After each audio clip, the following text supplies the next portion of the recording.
मनोजदादा जरांगे पाटील यांच्या नेतृत्वाखाली येत्या 29 ऑगस्टला सकल मराठा समाज महाराष्ट्र यांच्या वतीने भव्य अशा महामोर्चाचं आयोजन केलेलं आहे। त्या संदर्भात जरांगे पाटलाच्या आदेशानुसार आम्ही अहमदपूर चाकूर तालुक्यात सुद्धा गावगाव चावडी बैठक घेऊन लोकांना मुंबईला येण्यासंदर्भात आवाहन करत आहोत। आता आज मुळकी, उमरगा, फतेपूर आणि पिंपळवाडी या 4 गावांची संयुक्त चावडी बैठक झाली आणि विशेष सांगायचं म्हणजे गावगाव चावडी बैठकीला उत्स्फूर्त प्रतिसाद असून केवळ मराठा समाजाचेच नाही, कारण आजच्या चावडी बैठकीमध्ये सकल मुस्लिम समाज मुळकी आणि सकल मातंग समाज मुळकी यांनी सुद्धा आमच्या आरक्षण लढ्याला पाठिंबा दिला आणि मुंबईला येण्यासंदर्भात त्यांनी सुद्धा आम्हाला आश्वस्त केलेलं आहे। त्यामुळे येणारा मोर्चा हा भव्य दिव्य असेल आणि त्या सरकारला भाग पाडेल विचार करायला की आम्हाला जे ओबीसी मधून आरक्षण पाहिजे त्या संदर्भात। तर त्या संदर्भात सकल मराठा समाज अहमदपूर हे टीम चाकूर आणि अहमदपूर तालुक्यातून जास्तीत जास्त समाज बांधव मुंबईच्या दिशेने निघतील या बाबतीत आश्वस्त आहेत। आता सकाळी आमच्या मुकेश पाटलांना अंदाज वर्तवल्यासारखं 700 पेक्षा जास्त वाहनं मुंबईच्या दिशेनं निघण्याची शक्यता आहे। आतापर्यंत 700 वाहनाची नोंद झालेली आहे आणि आणखी वाहनं वाढायची शक्यता आहे। त्यामुळे मुंबईकडे येणारी संख्या ही प्रमाणापेक्षा खूपच ऐतिहासिक असा हा मोर्चा असणार आहे, याबद्दल आम्ही आश्वस्त आहोत। सर्वांना जय जाऊ।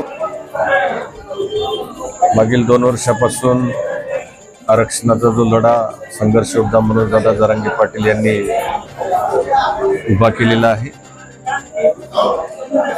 2 वर्षापूर्वी मुंबईला गेल्याच्या नंतर या सरकारनं एक खोटा JR काढला होता आणि सांगितलं होतं की आम्हाला आरक्षण मिळालेलं आहे, मराठा समाजाला ओबीसी मधून आरक्षण दिलेलं आहे, पण ते देऊ शकले नाहीत।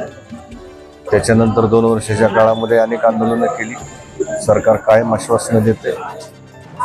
त्याच्यासाठी आता मनोजदादा जरांगे पाटील यांनी असा आदेश केलेला आहे की येणाऱ्या 29 तारखेला मुंबईमध्ये करोडोच्या संख्येनं आम्हाला मुंबईच्या दिशेनं कूच करायचे। म्हणून आपल्या सर्वांच्या माध्यमातून तालुक्यातील सर्व समाज बांधवांना विनंती करतोय की आपण मागच्या वेळेसच्या पेक्षा दुप्पट तिप्पट संख्येनं आपल्याला मुंबईच्या दिशेने जाऊन मुंबई एकदाची जाम करायची आहे आणि मुंबईमध्ये जाऊन मनोजदादा जरांगे पाटील यांच्या आंदोलनाला पाठिंबा देण्यासाठी आपल्याला येणाऱ्या 29 ऑगस्टला मुंबईमध्ये सगळ्यांनी जमायचं।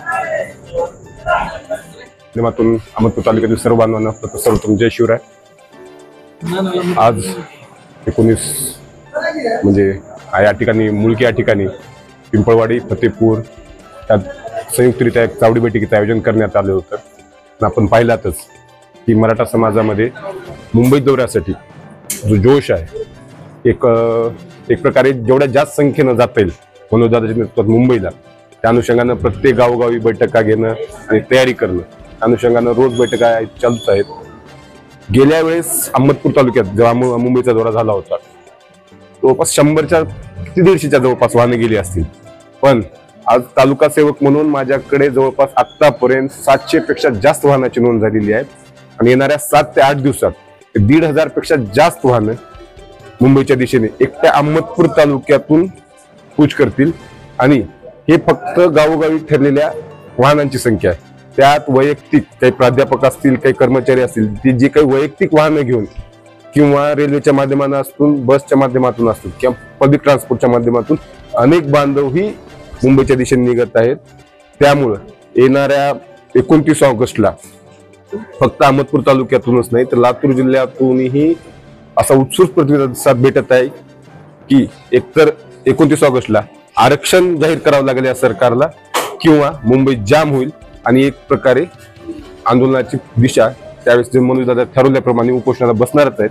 पण आम्हाला आशा आहे या सरकारकडून अजूनही की आम्हाला मुंबईला येण्याची वेळ हे सरकार येऊ देणार नाही, त्यापूर्वीच आरक्षण जाहीर करेल। जर तसं झालं नसेल तर महाराष्ट्रातील तमाम मराठा बांधव मुंबईला 29 तारखेला पोहोचतील आणि त्यांची संख्या कोटीच्या संख्येने असेल।